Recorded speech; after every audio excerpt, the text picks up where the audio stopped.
Ladies and gentlemen, welcome to the Stump. We do it every Wednesday around 3 p.m.ish on the squishy chairs in the green at 98.1 The Max. Next week, we're going to have Hate Doctrine in, which is, we're going to get pretty metal-fied on that one. It's going to get pretty gnarly, man. I'm excited to talk to those guys. But today, we got a very special guest, Tony Maynard in the building. How you doing, bud? Good. How you doing, man? Good. It's good to have the other Maynard. Everybody's talking and crapping on the Tool album right now. Yeah. Can we get back to talking about Maynard Ferguson, maybe? Maynard Ferguson? I feel better if that was that, but it's whatever, you know. Are we gonna? Who's Maynard Ferguson? I'm not going to weigh in on the jazz. He's a jazz. See? Yeah, he's a jazz guy. Anytime I sit down and we're talking, I always learn how ignorant I am to music. Just learn, like, whether it be a genre or it be a musician, I realize pretty much don't know. I'm still not anything about anything. Tool debacle either, so I don't feel bad. Oh, God bless you. We got our spots. Yeah, just.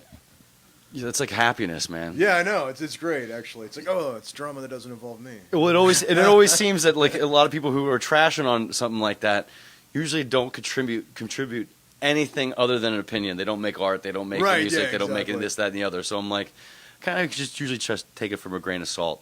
If it's funny and clever, I'll always hear it out. But if it's just if it's just complaining, I'm like, all right, cool, man. Yeah, I prefer melodic complaining. Melodic complaining. If I'm going to complain, I'm going to put a chord progression behind it. So. Okay. Speaking of which, you have one of the things I'm really, really impressed is you just have you now you go under your name. Yeah. But you have an arsenal of musicians that play with you. I got a real good crew. Yeah. Yeah. I mean, mandolin, violin, 2 guitars, including yourself. Yeah. Me and then I've actually added lap steel dobro to it now. Really? So yeah, and my son's on keys, of course the bass and drums. You got to have the rhythm section. Absolutely.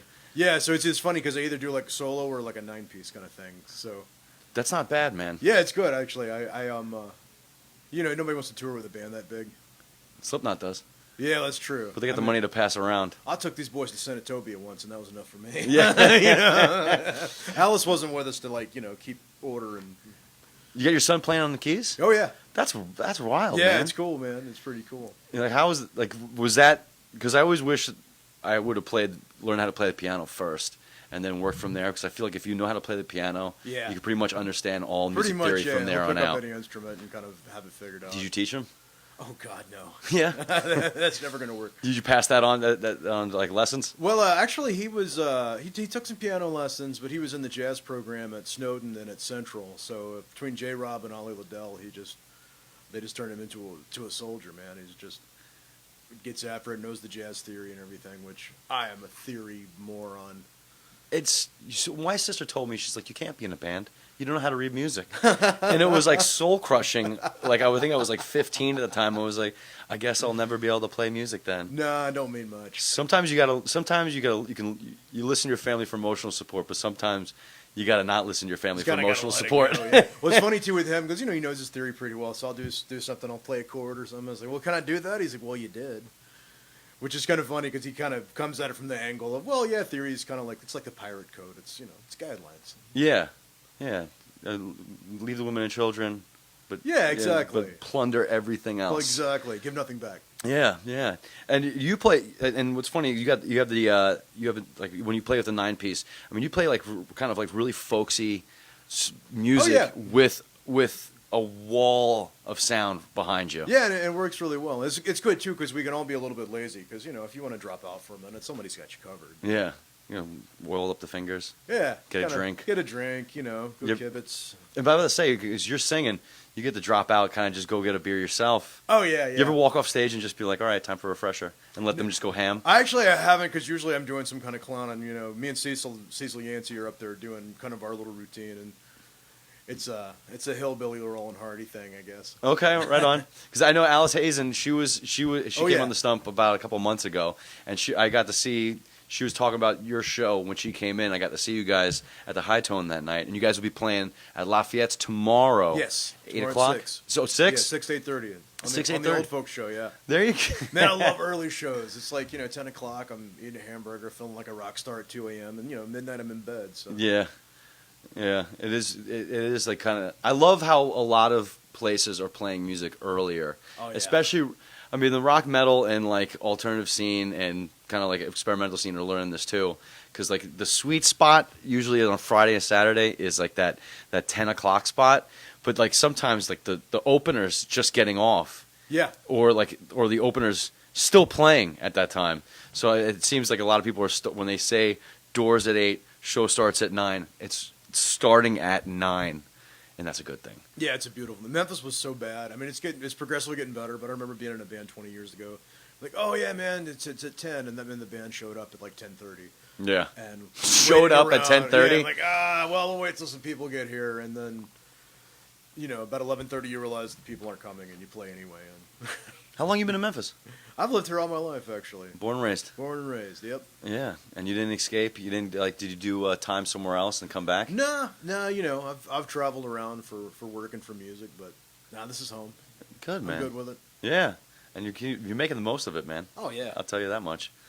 So what are the you have 9 guys? Who are the 9 guys you play with? So it rotates slightly sometimes, but of course it's me and Cecil Yancey, my son Vinny Maynard on the keys. Drummers, we depending on schedule, I got Steven Chopek on the record. When I can't get Steven, I've used Bubba Bonds. He's gonna be playing with us tomorrow, and Bubba's a blast to play with. Yeah. And then we've got I've used Patrick Mulhern, actually, who's friends with my son and the son of our guitar player. It's a weird overlapping Venn diagram, and I got Brian Mulhern on the guitar. So all this tasty electric guitar in here is actually him. It's not me. I'm mostly an acoustic finger picker kind of guy, and I just pick up an electric and finger pick it just like an acoustic guitar. So yeah, all that tasty Mississippi lead, that's all Brian Mulhern. Yeah, farm that out, man. And oh gosh, yeah. That's one of those things I learned. Like the record before this, I did a lot myself, and I was like, God, I'm in a town full of the best musicians, and you'd be amazed at what people will do if you just call them up and ask them. I was about to say life is just about asking. Yeah, and it's so scared to ask some it's a and I couldn't believe it. Like I got Jimmy proposition. Stevens on bass, Jimmy Stevens Jr. on bass. I mean, he's a Memphis music veteran, and it's funny, we were in a songwriting group together, and he had said one time, call me if you need a bass player. So a couple of weeks later, I called him. He's like, you want me to play bass? I'm like, yeah, I want you to play bass. He's like, I haven't played bass in a while. I said, yeah, you said that, but so basically just kind of pulling him into it. So and having him also, most of my band are also songwriters when we're playing my stuff, but they kind of approach it with the care that they would give their own stuff. That's a beautiful thing. Yeah. It's then Carlos Gonzalez on the mandolin, before I forget. Sometimes I have to roll call my guys and girls. Well, if you just want to just shout out a name in the middle of it, and we're talking about something else, you just go Carlos Mandolin. Yeah, exactly. Well, it sounds like a family. Oh, it's totally a family, man. We like to hang out and we kind of look out for each other. Yeah. And it's kind of I don't know. I take more of a fun approach to it. The song's structurally pretty simple. There's enough really good musicians that they can make these simple songs interesting. Yeah. I come to them with a skeleton of a song. I have the words and I have the chord progression and I know how it goes. But as far as I don't know enough to tell them what to play. They're all very technically accomplished musicians, which I'm certainly not. Well, if it's 9 or 1 when you're playing out, so I imagine you play a lot of this stuff, you kind of road test it and see if the song works. Oh yeah, definitely. definitely. And then you'll bring it to the band. That's exactly how. Where can people see you playing your solo stuff? Well, it's kind of all over the place. I don't do as much locally as I used to. I try to get out of the road a little bit. I play every week with some of the guys at Bell Tavern, which is a little bar downtown. Okay, yeah. And we'll do some of my stuff. We'll do a lot of covers. But it's kind of overlaps. There's several of the band members are at that gig.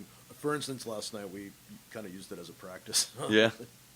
So I'm at Bell every week. I'm at 550 South Main for the Songwriter Nights a lot. In fact, I'm going to be there Friday doing an And Friends night. So the Friday the 9th, I'm going to have Nancy Apple with me. I'm going to have Delta Joe Sanders, who I'm talking about being a fanboy. I'm a huge fanboy of Delta Joe Sanders. So Gotcha. I'm real excited about that. My buddy Luke Fisher's coming up from Oxford to play. That's what's up, man. Yeah, man. I love it. I love the songwriter thing. Like I said, I'm a songwriter at heart. And that's what I really love doing. But I got to say, playing with the band it's been a blast. Yeah, I mean, you get to basically take a poem that you wrote and then kind of bring it to life. Yeah, and watch what they do with it. It's like, man, I never would have thought. It's like, well, you've had Alice in here. It's like, yeah. She'll take something and she'll think about it for a second, and then she'll just kind of kick it out into the stratosphere. Oh, it's like a board meeting. It's Oh, like yeah. if you're brave enough to bring the idea to the table, Right. and you're not self-conscious enough to let people play with it and come like the sum of all its parts, it becomes just something that's bigger than itself. Because they think in terms that I can't even. I don't know that language. You know Yeah. what I mean? I'm not as fluent in that language as they are. Was that a painful process to grow to that like? Actually, not at all. It was No? kind of just being kind of slack-jawed. Damn, look what they did with that. You Yeah. know? I really enjoy it because, like I said, you watch this thing come to life. It's like one of those little deals that you pour water on it and it expands. You kind of toss a song into the band and it expands and the parts fill out. And honestly, everybody's really good. Everybody likes each other and everybody's really good about listening to each other. Yeah. So it's actually completely self-regulating. I really thought, when I got that many people together, that I would really have to police, don't play so much, play less, and that's not a problem at all. It's like merging in traffic. Everybody knows the zipper routine. Yeah, exactly. It's Right, like left, but it's right, more like left. driving in LA than driving in Memphis because I'll tell you, dude, I haven't sat in traffic. Like I live in Midtown, so that's not really fair. But like because I moved here from Atlanta and I lived in New York before Oh, that, yeah. so it was just like moving to Memphis. I was like, what's everybody complaining about? right. Yeah, this is all. Yeah. This is beautiful. It's funny because I'll go somewhere, Atlanta in particular, like, oh wow, I miss Memphis now. Sorry, sorry I said all that, guys. Yeah, but you know what? It's like pain is pain. You complain about your own pain. Right, yeah. It fills. Yeah, you have the receptacle and it just fills it, whatever it may be. So. Where do you try to play out of town? I've spent a lot of time in smaller towns actually. Awesome. I tend to find myself in Clarksdale, Mississippi, Water Valley. Get up to Dyersburg sometimes. If I'm taking a trip or something else, or sometimes I'll just strike out. Like back in April, I just said I'm going to Texas, so I played Galveston and Austin, and kind of knocked around Texas for a little bit. That's So, very cool. on solo, it's easy. I just, Yeah. me and the wife get in the van and just take off. And, Well, a lot of those like stops are like for like comedian startup. You always Yes. start at the small towns. You want to go to like the bigger cities and stuff like that, but you go show up at the smaller towns. But and you work people away still from there. come out in the small towns because I guess Yeah. with not as much going on, people come out. And honestly, I just, it's awesome. You go play somewhere and next thing you know, you're having a conversation with a farmer. Somebody that you probably wouldn't have run into in normal walk of life. Mm-hmm. That's why I love, like Clarksdale, Mississippi in particular is just one of those towns that I play at Hobson. I'm going to be at Hobson Commissary down there the 16th of September. Start a little Mississippi tour, and it's great because it's right by the Shack Up Inns. Mm-hmm. So you have people that are in the Shack Ups that from all over the world. I mean, you have a lot of people come for the blues. Yeah. And then you also have the farmers in the area. So I was in there a couple months ago, and it was a bunch of me and a bunch of farmers, guys I know in Clarksdale, and there was these 5 Swedish brothers that were all cops. And it was just interesting because they were, there got to be some talk about our gun laws and everything, and they were kind of, but one of them says, but I very much would like to shoot a .44 cowboy gun. Yeah. And we were like, oh, hell, we can do that right now, man. And he's like, no, we've been drinking. He's like, you're Mississippi, buddy. Yeah, What yeah. Did you guys go out and find a 44? No, we ended up not doing it because somebody would have had to driven back to their house and picked one up because everybody checked their trucks and nobody had their 44 with them.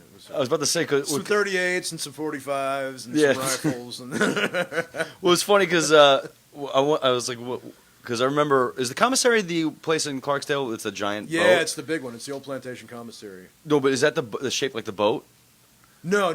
That's downtown. This is out toward the shacks. Oh, okay. It was actually the properties. It was the plantation. There was the commissary where they had their store and they weighed the cotton and everything. Gotcha. And now it's just it's one of the coolest bars ever because the guy, Mr. Butler that owns it, well the Butler family, he's collected all this really. There's literally an 1800s post office inside of this bar. Wow. Like he bought the entire post office and put it because it's a huge building and put it in the bar. There's usually always in every town there's a bar called the post office. Right. And it was There's like post an office old and a post library. office. Yeah, the post office and the library. Any college town's gonna have a bar called the library. It was funny because when the reason why I said that was because like when I went to Clarksdale and they had I was in that barbecue place. It was the only place that was open on Sunday. Yep. Because we went down on Sunday, me and the girl I was with at the time, and it was like a ghost town. There were like tumbleweeds, blowing in the street, but there was a guy there, and he was consulting for a new prison they were building in Oh, wow. Clarksdale. So I was like, I hear 3 Swedish cops are in town at Clarksdale. I was like, what are they? Are they training guys out No, in and the actually woods? they were taking their dad on a tour of the South. They had never been to the States, and he wanted to see New Orleans and Memphis. So on the way up to Memphis, they stopped in Clarksdale, and they did Nashville, which I advised against. But Oh, yeah. Unless they have a bachelorette party to right, go to. yeah, exactly. You know, it's funny that you mentioned that because I was in a songwriting competition a while back, and they had this celebrity judge. I'm not gonna say who it is, but damn, he took me to the woodshed over my song. I'll give him that. Oh, now I want to know who it is. Yeah. Well, he's an older Nashville cat. I mean, he's Okay. an old, got some country hits. But anyway, and he had good advice. But he was saying, it's like, yeah, you're not supposed to write about cheating in country songs anymore because Nashville's the bachelorette party capital of the world now. Okay. And that's like, it's just another reason that the formulaic songwriting thing is just. Yeah, But just- if you can't write country songs about cheating, what's next? Yeah. You know what I mean? Like, well, that's like a third of the catalog right there. Oh, I was about to say, that's a third of what there is to do in the Yeah. country. Yeah, right. You Exactly. know, like, yeah. My folks live what are in you the gonna country. do? I know, man. It's like exactly. It's like, well, drive around the Sonic a couple of times, and see what old boy's wife's up to. I guess you gotta write about keying somebody's car or something like Yeah, I that. guess so. There's the angry young lady country music. Yeah. Which I am all for the ladies having their say and getting out there. 100%. Yeah, That goes without saying. I'd like for them to get a little more creative with it, though. Yeah, And well, I know there's some ladies out there that are writing. well, that's why I Writing love some that, good that songs. girl with the nose ring. Follow your arrow. Oh yeah. Casey. Casey Musgraves. Yeah. Oh yeah.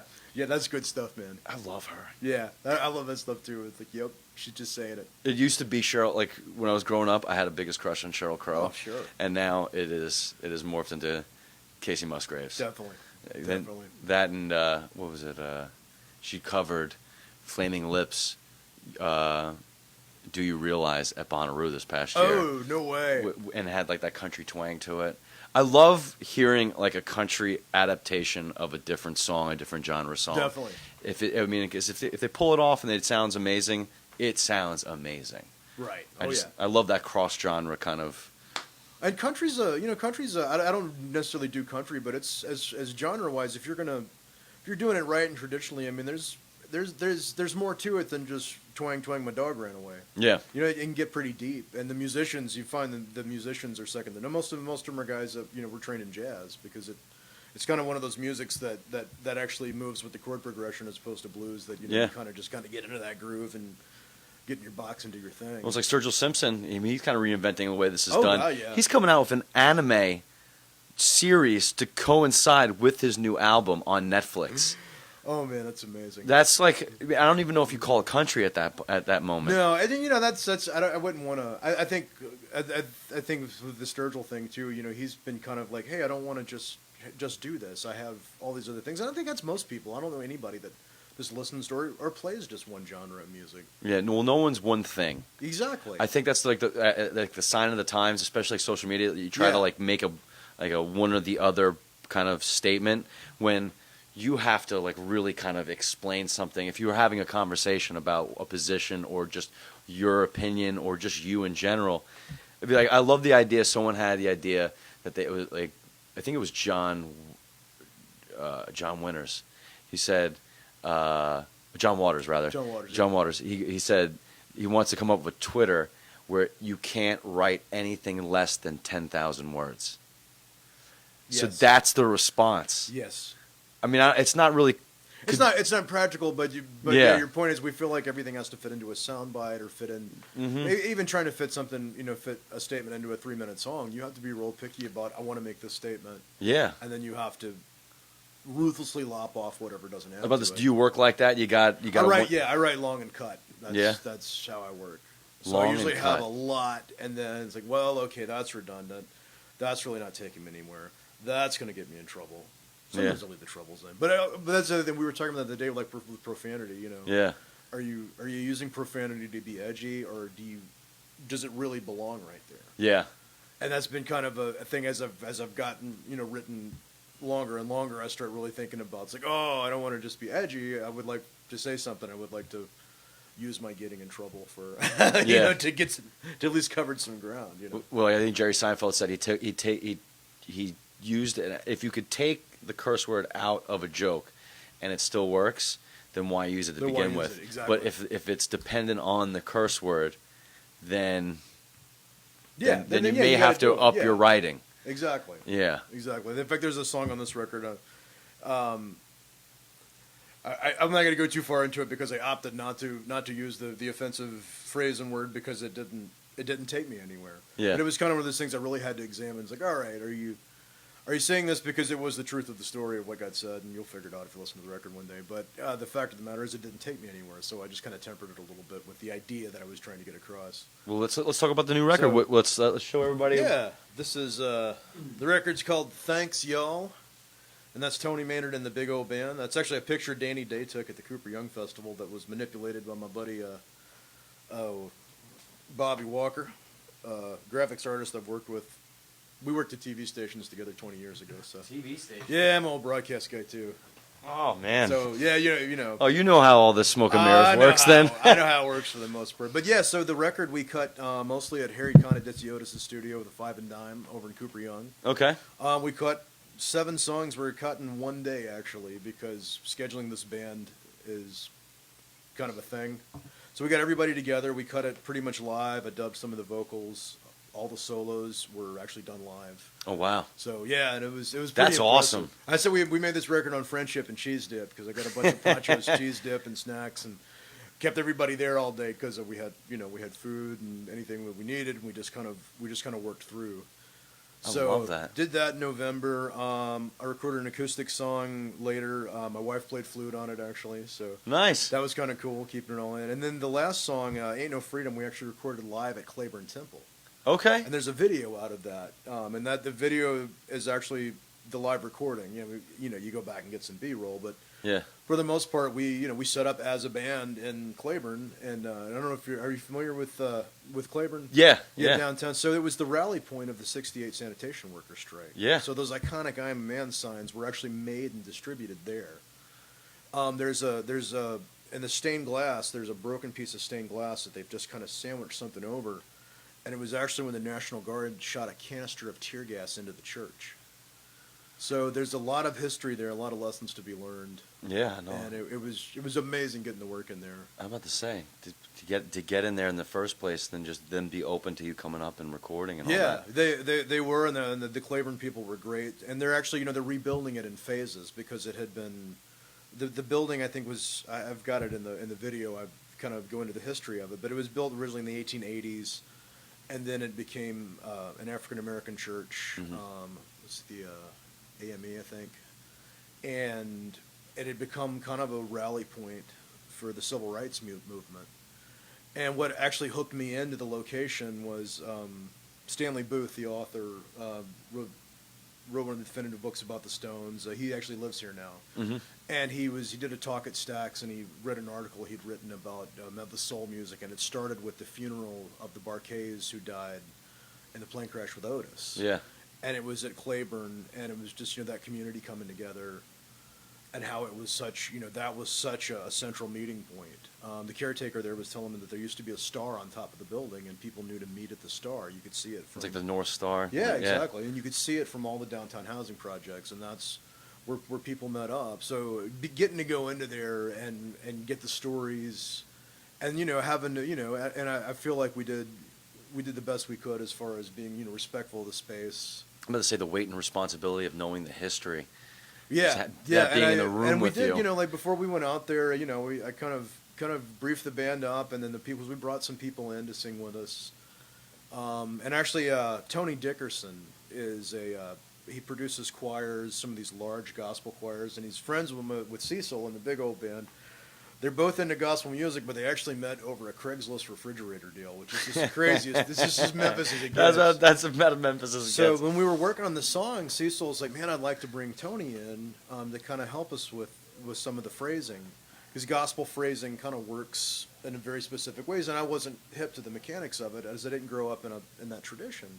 So Tony Dickerson actually came out to one of our practices, and it was just my guitar and the singers, and kind of taught us how go up on a phrase and come down on a phrase. And he's in the video and on the track with us. But it was kind of one of those deals of bringing just yet another discipline into it. Yeah. with the gospel, and I really feel like that if you look at you can't deny gospel all through the blues and Memphis music in particular. So to get a little bit of that firsthand was pretty awesome. How about this? Yeah, I mean, having all that in, that's just wild. There's a lot to unpack in all of that. There was There's a lot there because we had the building for 8 hours and we made a live recording and a video. So Christian Walker directed the video, Jared Callen shot it. And all these videos, I believe, you can watch at TonyMaynard.com. Yeah, they're on TonyMaynard.com, and of course, I'm on the YouTube and the Facebooks and all that. It's Maynard, Manard. I always have to tell people there's no Y. There's no Y. Our particular brand of Maynard. Yeah, different brand. Yeah, a whole different brand. Other guy, Diet Maynard. It's a spelling. Maybe it was saving engraving. I don't know. Yeah. But yeah, and then you have a new video that just came out, Fool in Memphis. Yeah, the Fool from Memphis video. Fool from Memphis. And that was a lot of fun. And that's on this one. Yeah, both of those songs are on this record, and I've had a lot of fun with that song. It seems like you have a lot of fun just in general, and especially with your videos. Yeah, that's my deal. Yeah, I like to have fun. As you should. I mean, this one, Fool from Memphis, there's wrestling involved. Oh yeah, we went down to Pontotoc, Mississippi. My buddies in the Heavyweight Chumps podcast actually set that up for me. Oh, right on. So yeah, they kind of do a pop culture podcast, and it gets into some wrestling stuff. And I actually met them at the Hemp Festival. Okay. So, 901 Hemp Fest. Yeah. Yeah. And I actually met them, got off the stage, and we tried to do an interview. It didn't record, and it kind of led to us with a lot of back and forth. And me and these guys have been doing stuff, and so they set me up with a wrestling ring in Pontotoc, Mississippi. And I mean, literally, there was it was a ring in a red clay horse arena with. There was still some horse apples on the floor. Yeah, I love going to that. I remember one of the first events that I went to when I moved to Memphis was an MMA fight at the Agri Center. Yeah. And you're on the dirt. Oh, yeah. And you smell the livestock, and then guys are beating the hell out of each other, Yep. giving each other learning disabilities right in front of you. I mean, it was a trip. And and it's down. And, Memphis wrestling goes back, and it was intertwined with the music from the beginning. Mm-hmm. But what's interesting is, these guys, they're passionate about it. They're like underground musicians. I put on these wrestling tights I got from Amazon, and I jump in the ring. And of course, the first thing I want to do is go bouncing off the ropes. Yeah. Well, it's a little harder than it looks. And then I take a fall, and they're all there's a couple of guys in training. They're like, no, you can't fall that way. So they kind of showed me how to fall, or taking a bump. And I kind of watched them, and I was just doing it from the ground level, falling onto the ring. And these guys are doing it up off the top rope, and I gotta tell you, it hurts. If anybody says those guys aren't athletes, they're athletes. They're all right. telling you a tale. Well, someone called me out one time because we were talking about how wrestling was fake, and I'm like, the wrestling's not fake, and because the injuries are real. Oh gosh, yes. They're 100% real. Yeah. But I said, I think at the time I was like, I'm just frustrated how it's scripted. And he's like, well, Game of Thrones. Like, is that written? He's like, yeah. Do you know how it's going to end? No. It's like, what's the difference? It's You're just watching it happen in front of you. It's easy to pick on, and for a host of different reasons, it's like fish. It's easy to pick on fish it's like because you get caught up in the fandom of it all. But you forget, they're putting on a real show for you. Oh yeah. And we went to SmackDown on Tuesday. I don't watch wrestling anymore. I can't follow it on television. Television. That's kind of where I'm at with it. But I will go to local, like 901 Wrestling. I think Mayhem Wrestling. Oh yeah, here. man. And they did a while back. They did a luchador kind of thing at that old mall out on Winchester. It was like a Mexican wrestling thing. Yeah. It was awesome. I took my nieces, and they were like, "I don't know." I was like, "You could scream your head off and say anything you want." I'm in. It's amazing. It's like people yell at wrestling events what you usually yell by yourself in your car at other people. Oh gosh, yeah, man. It's completely no human decency is. No, it's all gone. And when the show's done, it's done. It's cool. And everybody comes out, and the heels are usually nice, and they kind of hug and stuff like that. Especially when it's local. Man, I used to. I was working when they had the wrestling on Channel 30. I was engineer at the station. And we would go and we would set these things up. And I was, and it was all the guys I grew up with. It was Lawler and Dundee. And I'll never forget this guy walks into the back door. He gets out of this big Impala. And he walks in with this little roll-around suitcase. He says, where are the dressing rooms at? I'm like, dude, you're Kamala the Ugandan giant. You don't talk. So that was kind of great. And then hearing the stories from those guys, and as a storyteller, because at heart, I'm a storyteller. These guys they're the master storytellers of our time. Yeah. I mean, they take these common working class themes, and to watch guys like that work, because sure, it's scripted to a point. There's a rundown that says maybe what's going to happen. Yeah. But I'll tell you from being on the inside of it, it goes to hell about halfway through, and there's a lot of improvisation. And watching these guys, they're just masterful. Yeah. How they keep the storylines. I mean, it goes back to all the classic stories of good versus evil. I mean, you could take this all the way back to mythology. Yeah. It's the tale as old as time. Well, I forgot who I was talking to. They were talking about how wrestling is usually like 2 to 5 years ahead of cultural movements. So a lot of the themes, like female empowerment, was like they were doing that they were doing a long time ago. Well, even in the civil rights side, Sputnik Monroe. Mm-hmm. There was a whole theme that happened there with Sputnik, early on. So man, I never thought of that, but. Man, Yeah, he's totally right. Yeah, he's in the Memphis. Memphis Heat. Yeah. Well, and I think I read about that because his exhibit is at the Memphis Soul Hall of the Rock and Roll Hall of Fame Museum, Rock and Soul Museum next to FedEx Forum. Yeah. Yeah, they have like a nice little. They have him up there. They have a cardboard cutout with him. Oh yeah, I mean they were working on integration way back, which is funny because it seems people think of it as such a lowbrow blue collar thing. Yeah, but it's real and it's close to the ground. Oh yeah, exactly. And that's the where thing. Things are happening. Yeah, and you're going to these small towns, like wrestling goes to small towns. Yeah, and these guys, they're just as passionate as guys in bands and girls in bands and comedians.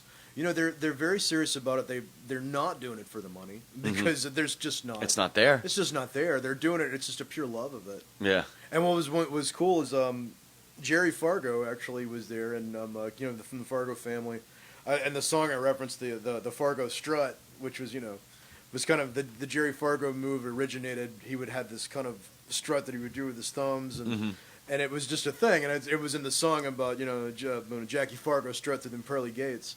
And he walked in. This wasn't planned. He walked in. I was at the end of the arena trying to get the music going, because this is a total guerrilla thing on the video. Basically, until the day before, I thought it was at the Agri Center here, not realizing it was at the Agri Center in Pontotoc. Yeah. So most of my extras weren't able to make it because of time constraints. It was like Friday afternoon before their matches. So me and my daughter, who's in the video, Chessie, and my son, Vinny, the keyboard guy, he also shot, and Nancy Apple, jumped in my van and ran down to Pontotoc and just kind of winged this video. And they had lined me up with a wrestler named Midnight Rooster. Uh-huh. And I can't begin to tell you how this big evil-looking man was just so gentle. Yeah. And it's usually the case. Yeah, he picked all 250 pounds of me up like it was nothing. There's a suplex in the video. No, he didn't drop me. We cut before that. And, he kind of let me down easy because I kept explaining these is I am not an athlete by any stretch. I know I have the body of a 1970s Memphis wrestler, but so Jerry got in there and showed me the Fargo strut, and that's in the video. There is one piece in the video. There was a guy named Nico. He's a wrestler that's in training, and I took a pretty good hit, and I had to put it in the video just because I got an elbow drop, and this guy is massive, and he's still I think in training somewhat. So yeah, when his elbow hit my sternum, I felt my organs move to the four corners of my body. Yeah. And it was a couple of days. Oh my God! I woke up the next day. I felt like I was 1,000 years old. Oh yeah, it's amazing. And, it's amazing the beating they take, and then they'll show up. They have to drive. Yeah, and they'll do it in the next town. Well, here's the thing I don't understand.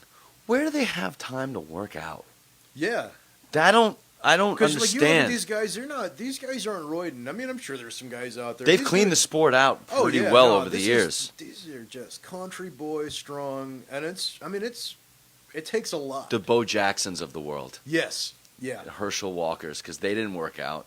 Bo Jackson just said he never lifted weights. Yeah, he just showed up and did it. Yeah. God, I saw Bo Jackson the night.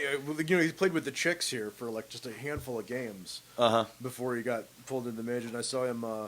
He broke a bat, and the bat stuck down in the turf. Like the broken end of the bat, not the one he was holding. The bat actually stuck into the turf, and they had to pull it out, and there was a dent there. It was unreal. Like he was just The legend. And then you saw that go down? Yeah. All right, cool. Because like did you see like the Bo Jackson on ESPN? ESPN I'm not a big sports guy. I work okay, in sports, all right. But all right, I just remember the Bo Jackson thing because it was kind of like I was in Cub Scouts. I think we went to the Chicks game in Cub Scouts and this happened. Oh, okay, that's what I always love it when they have like a field trip or something like that. Yeah, and they get to take you that. Every and I once just in a while. remembered, it was Tim McCarver Stadium, which isn't even there anymore. You know, they tore it down. Mm-hmm. And but it was ESPN 30 for 30, and they do like the films. Like a guest director, and the one on Bo Jackson was awesome. But like whenever someone would tell a story about like a story that someone told, Right. like it would go into animation, and it would show him like out running like a bull or something like that, or doing a backflip off this. Remember the Bo Diddley commercials he did? Like, you don't know Diddley. Like, Yeah, Bo Jackson did the commercials with Bo Diddley. You don't know Diddley. And he would play the guitar, and he'd be like, yeah. I don't even remember who those commercials were for. Was it like Budweiser? I think it was Reebok. Because like everybody was going, it was Michael Jordan was Nike, and then Bo Jackson was Reebok. Right, yeah, that's probably right. Yeah, because that would have been a monopoly if Bo Jackson went to Nike. Oh yeah, it'd be unfair. They'd have to like antitrust. They had to come break it up. Let's say you can find legends to Bo Jackson legends alone just to find inspiration for songs. Oh yeah, definitely. Same with the wrestlers. Yeah. Where do you find most of your inspiration for your songs? Kind of the stories of working class people. I've been in TV. I've been a stagehand. I've odd jobbed. And if I'm growing up with all the family in North Mississippi and a family in Middle Tennessee, and just kind of the stories that these people tell, the patterns of their speaking, because you find that working class people in particular will often use humor to cope with the situation. Uh-huh. And honestly, and it's just such a fine tune, and also Southerners are born storytellers. Yeah. There's just everybody's dad's got tales, or uncles, aunts. These people everybody's just. I think we're tuned to storytelling. We're tuned to sitting around and telling these stories and building these kind of oral traditions. Yeah. So I just kind of I latch into that, the way people talk, the rhythm of speech. Yeah. It's kind of that's kind of my deal. So yeah, it's why it becomes easy because the songs become more conversational to me. It's how I speak, even if I'm taking on a character. And it doesn't have to be this weird kind of like interpretive dance that Right? some lyrics have to take. I can't do it. I talk how I talk. I play how I play, and As a Bruce Dickinson when he joined Iron Maiden, he just started telling stories, and that's like the Trooper. Yeah, exactly. About some Prussian trying to stab somebody with his bayonet. And I'm like, that's a story you could tell. Yeah, exactly, and that's a story that would have meant something to somebody and would have passed down through generations. Even if it's not true, you kind of find these common threads, and that happens to me sometimes. A story will be probably taken from a couple of places, especially if it's close to home. Mm-hmm. I'll pick things out of a couple of stories and maybe put them together. You don't want to be too personal. Don't want to be too personal. Tell the stories that your daddy told you not to tell anybody. But you know how many people have to die for me to actually start telling some good stories? Oh god, yeah. Oh man, yeah. I promised my parents I wouldn't tell that. Just a favor to them. But no, that's I like that because I don't know.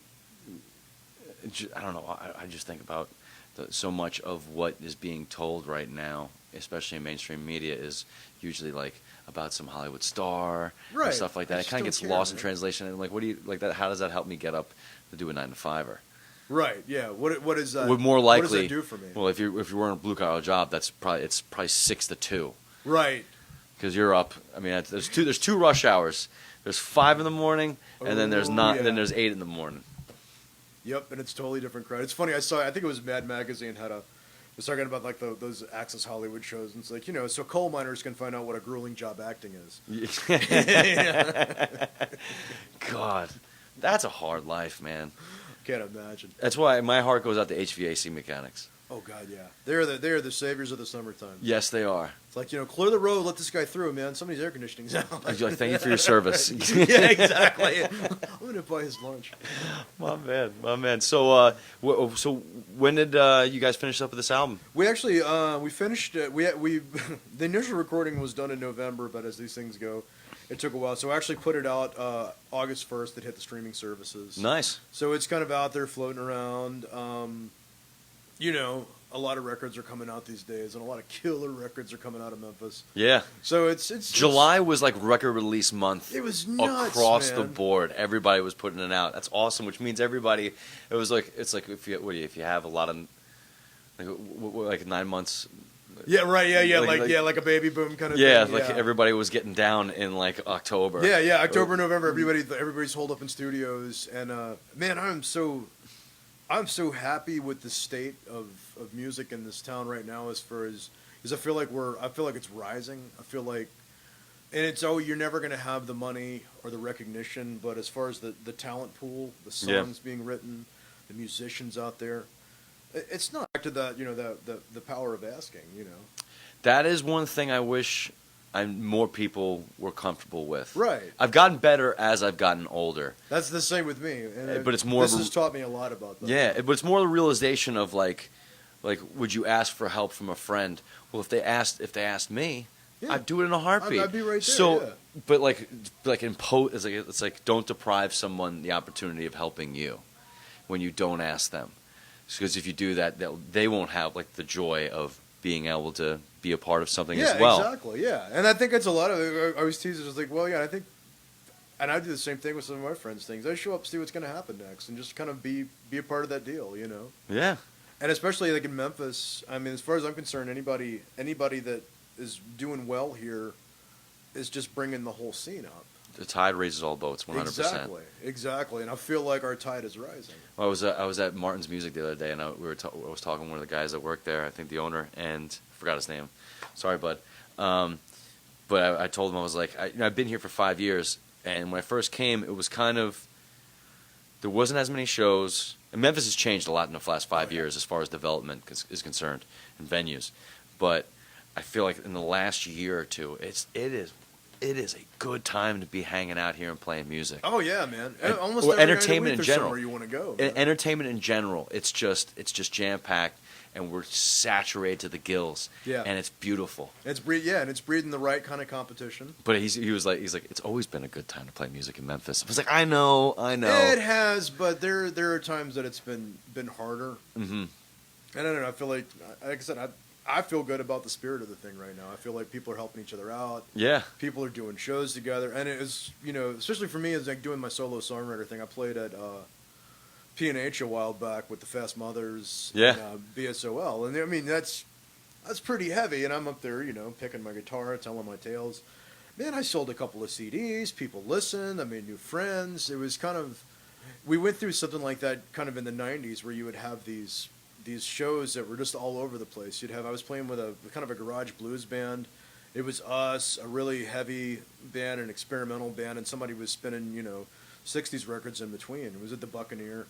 We were in there all night and just having a blast, and everybody really giving each act its due. Yeah.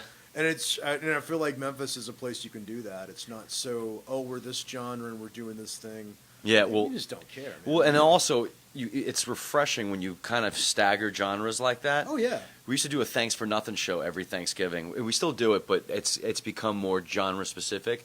But at first, we would get like an experimental, like Zigadoo Money Clips. Yeah. We would have like them, and then us, and like an alternative like punk band, and it was just kind of a wild mix. And when the palette gets changed like that, your attention.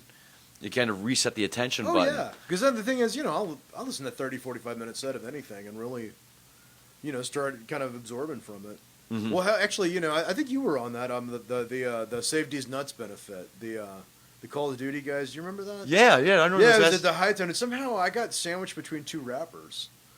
And I was just like, I don't know, man. And I got up there, and I was like, dude, we're doing the same thing. Yeah. We're telling tales over a beat, over a progression. And they just sat there, wrapped attention. We talked about stuff afterwards, talked about Johnny Cash, talked about old hip hop. I was like, man, this is so much good cross pollination. The point in the middle is usually not that far. No, it's really not. To meet someone in the middle, it's really not that far. You just kind of got to look and wait a second, and then you're there. Yeah, pretty much. Yeah, everybody's gonna gravitate toward it. So, man, like I said, that's one thing I'm super happy about. It's tough when you're trying to book shows and. There's, a dozen other really good bands that are trying to book shows as well, and yeah, you just kind of take it as it is. But No, I mean, as long as you're open to it. I mean, that's kind of Yeah. again, and Yeah, that you and just that gotta- that and then and anything to break down clicks, Yes. anything to do that. Yeah, and some of those clicks are. I mean, some of it I guess it's for real, but I think a lot of it's in our heads too. It goes back to the calling somebody and asking. 100%. You know, and for the video, I called Josh McClain up and asked him, "Say, hey, I need a chef to scream at somebody on Yeah. the phone and fire them." He's like, "I got you, buddy." Yes.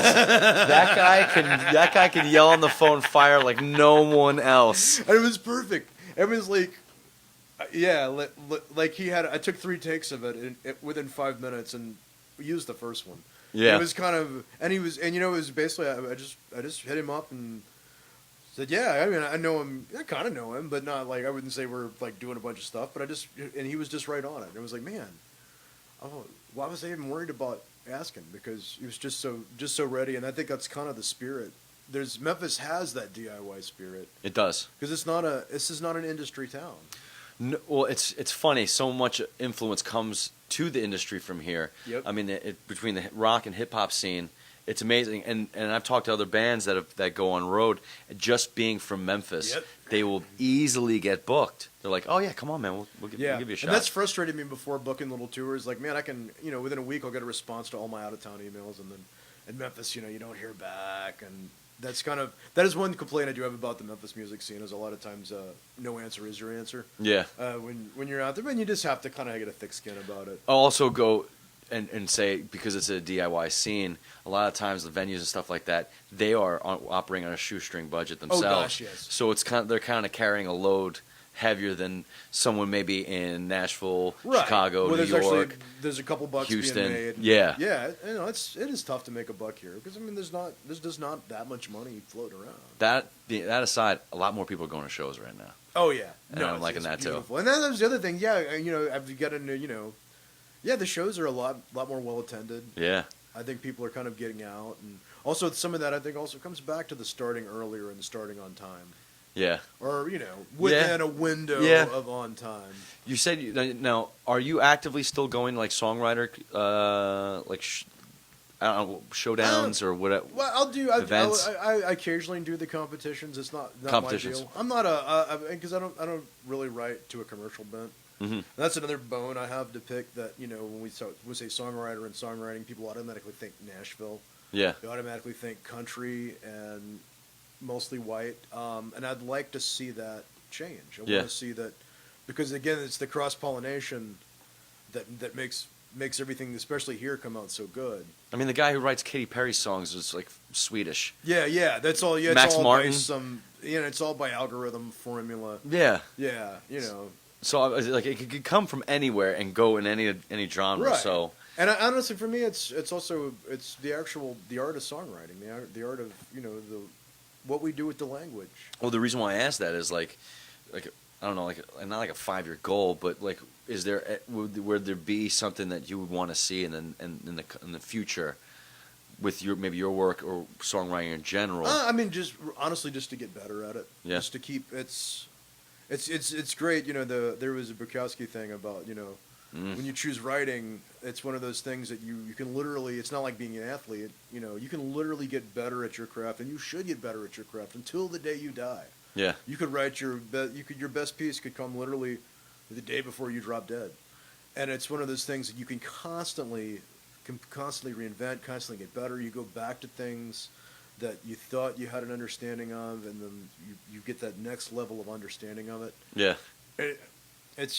So honestly, I would like to be successful. I'm sure I'd like to make a living at it, but what I'd really liked is to continually get better and not find ways out of the ruts you get into. Mm-hmm. The songwriting thing. It's chasing a high to some extent. Oh, it is a high. Because and you get frustrated, but then when you get a good one, or you connect with somebody on one, man, that guy knows exactly what I'm talking about. I got her feelings exactly down, and there's tears streaming down this woman's face or something. When you get those connections, you're like, all right, I'm on the right path. I can keep hacking at this. Yeah, because that's like a tough.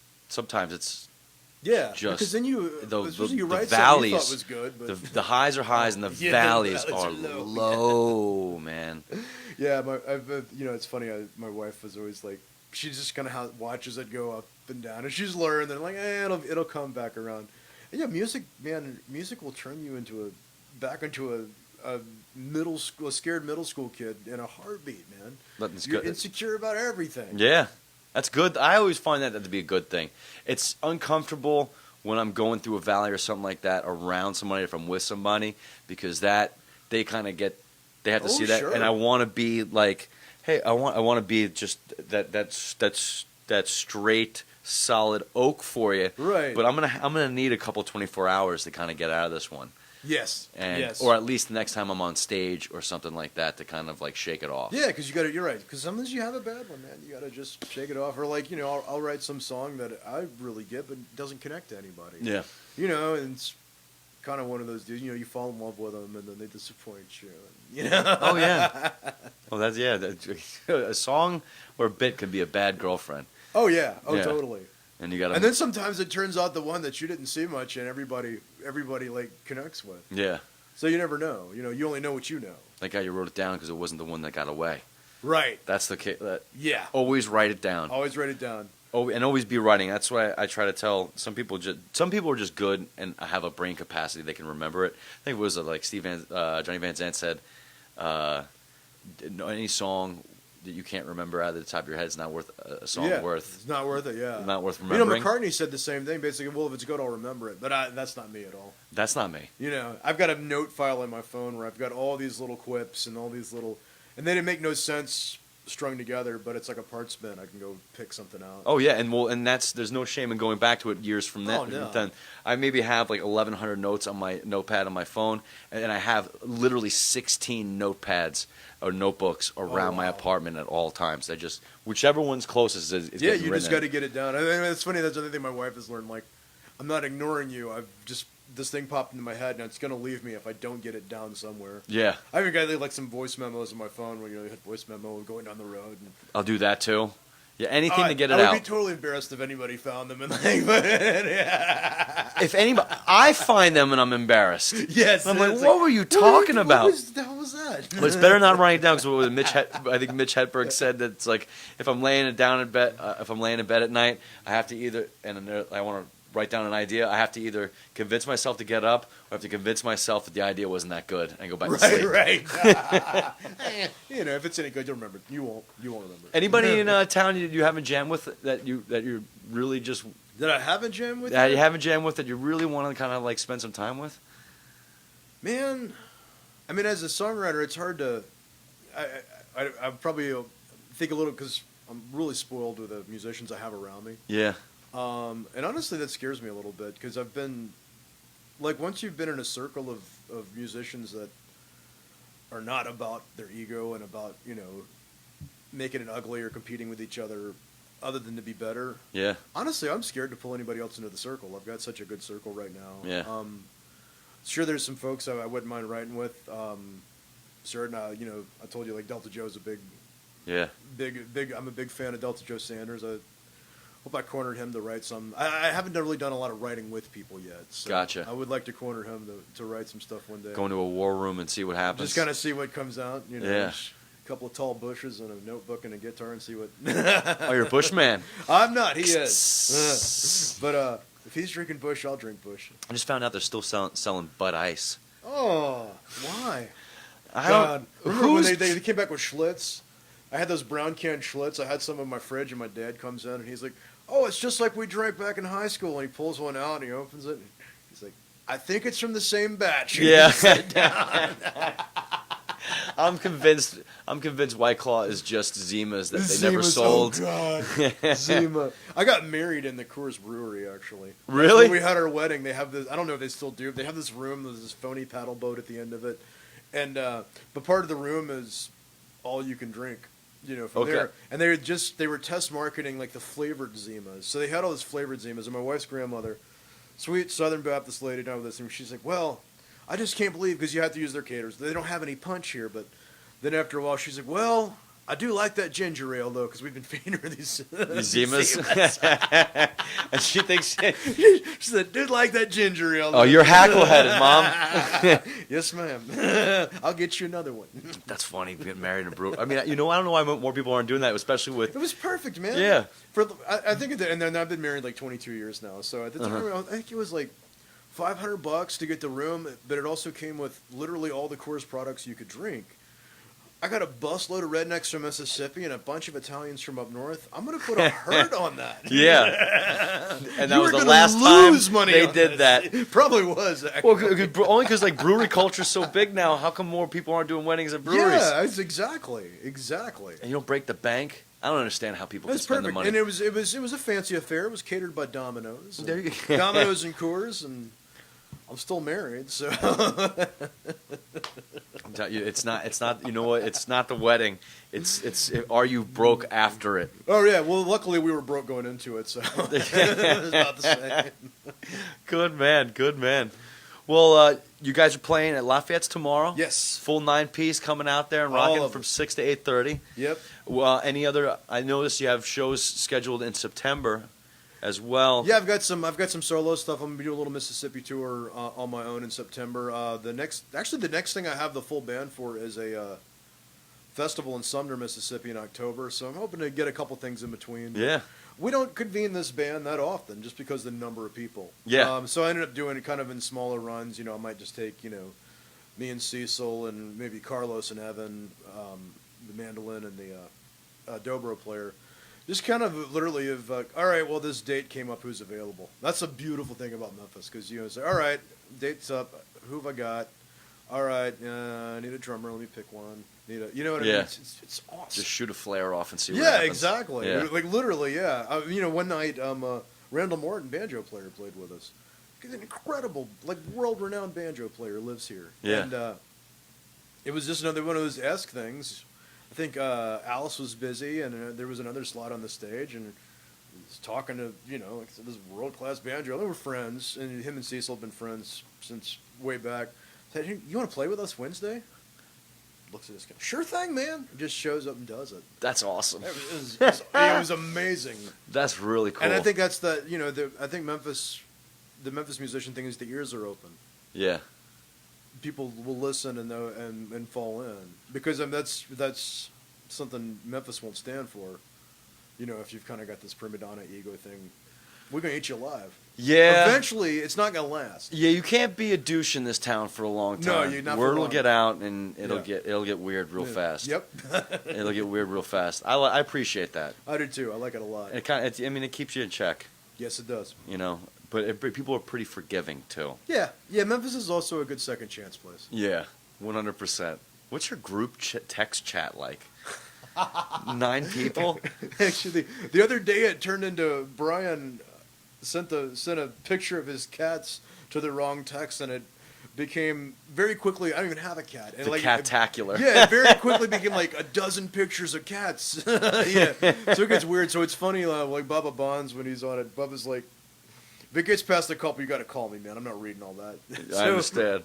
After it gets really long, he'll call me. He's like, "What was the gist of that?" Yeah. And I'll tell him, like, I'm in a all band. right, we're rehearsing, and I'm in a band with 2 other guys, and if there's more than 3 or 4 that come down in a row, I just put my phone down and I walk away. I'm like, Yeah. I get anxiety. I'm like, I can't handle Vinny, it, man. my son is the same way, like, because he's in several bands, and it's Yeah. the same kind of thing. Every so often, he just has to like walk away from the phone, and so that luckily, since we're in the same house. Yeah, like, for the sake. man, Hey. you know we're going to practice, right? Yeah. Well, that's awesome, man. I really appreciate you sitting down with us. Man, thanks for having New me.